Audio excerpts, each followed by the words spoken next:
So Jason, for you, starting with the top reasons why claims are denied. I know you've seen thousands of claims as a VSO. What is your 2 cents on why veterans claims, broadly speaking, are denied?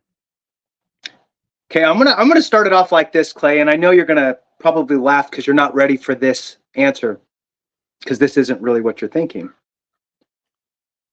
When a veteran files the claim themselves, Oh, it okay. gets denied, right? That's not what you were thinking. So obviously, there's plenty of times that a veteran will get it right, but the problem is that sometimes we don't, because we're working with limited information in our own mind of what we think the VA needs and what the VA will do for us in the claims process. And a lot of these are misperceptions or misconceptions.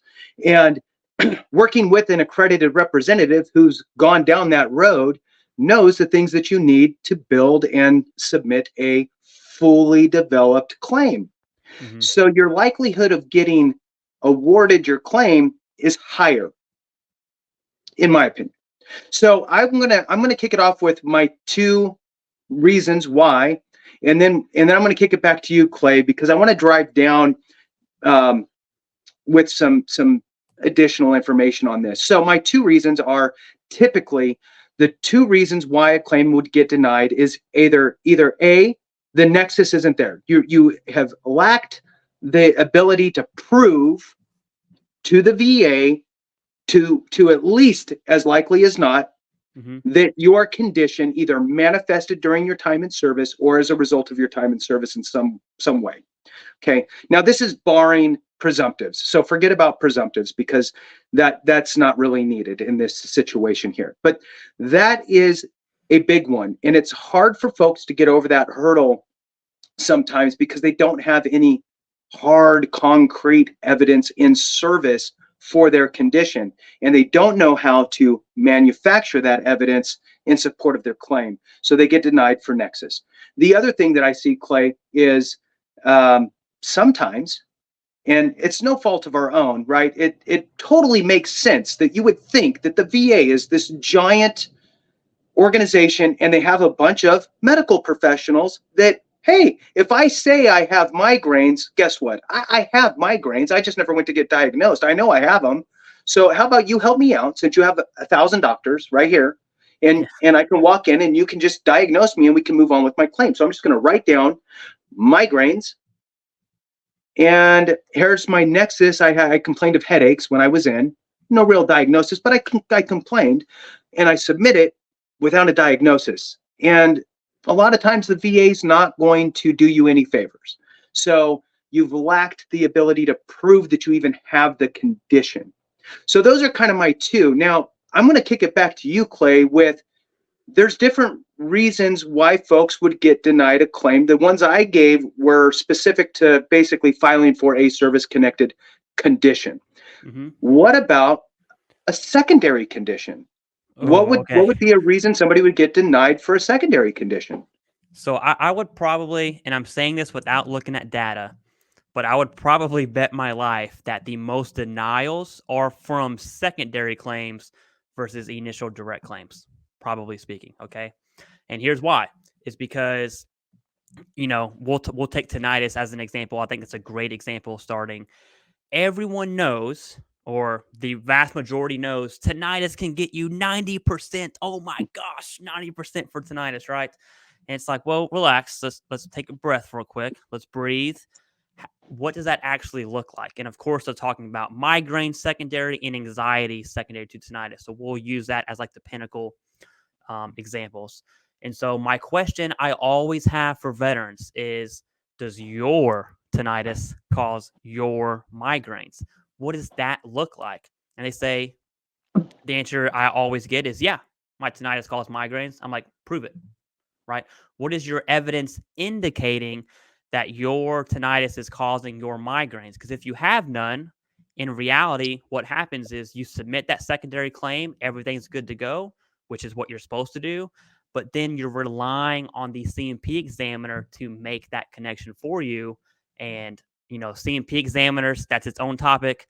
You can bash them all day. And I would completely probably agree and understand with that. But at the same time, what option do they have? There's no evidence for them to build the nexus. And so it really comes down to what is your evidence of that secondary condition. It's not just the current diagnosis, which is absolutely needed, but it's also evidence indicating that it stems from your primary, which in this case is tinnitus. And so, a kind of quick fix it ticket, so to speak, which is much more than this.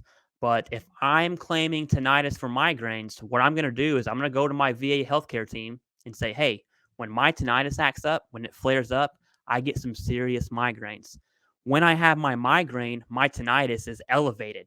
That sensitivity to sound is exacerbated, and then it's kind of a self-flicking ice cream where my migraines get worse, my tinnitus gets worse. All of a sudden, you have evidence indicating. I'm not saying that's a, gavel on the desk, slam dunk win, but it's pretty darn good, right? And that same concept for anxiety secondary, it all comes down to what is your evidence indicating? Because here's what happens. You either submit your claim with evidence or you don't. Okay. That's about it. One thing I do want to hit on, though, is competing evidence. And I think this topic gets overlooked by a lot of veterans. So I'm just going to throw out a simple scenario that is completely hypothetical, right?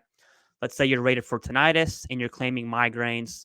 You've been out for 5 years, but 6 months ago at your construction job, you fell off a ladder, you had a TBI, and boom, that's it. You have TBI.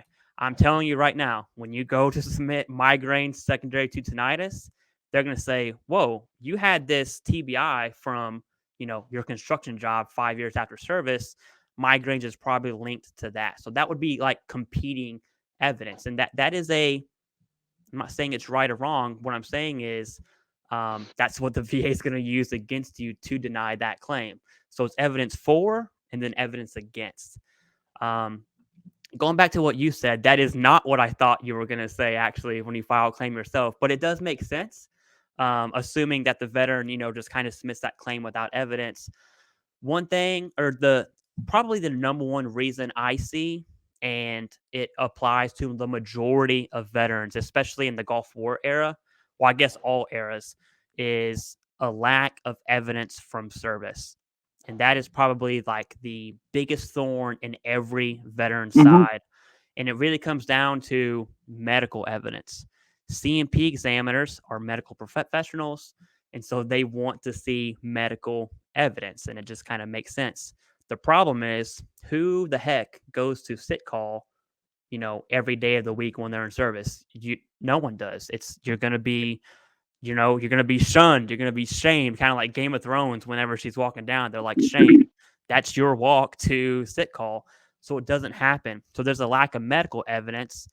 Our saving grace for that is there's evidence other than medical, but you really have to think about what is your evidence that's not medical. And I'll give an example. But you have to build that evidence. Maybe it's with a statement supported by current evidence. And the example is this: hey, I have 2 deployments. I was infantry. We patrolled. We did 2 patrols every day. We did this. We did that. Here's our combat load. I have no evidence from service, but I have current evidence showing my knees cartilage deteriorate. It got worse. I can't say that word for some reason right now. The cartilage in my knees are missing. It obviously, that's not an overnight thing. It takes years to do that. So now a medical professional can say, hey, that probably came from service. I think you're right. And so you kind of have to build that. Now, is it difficult? It absolutely is hard, right? But that's probably my number one reason as to why direct claims are denied. And then, of course, the secondaries is the lack of evidence.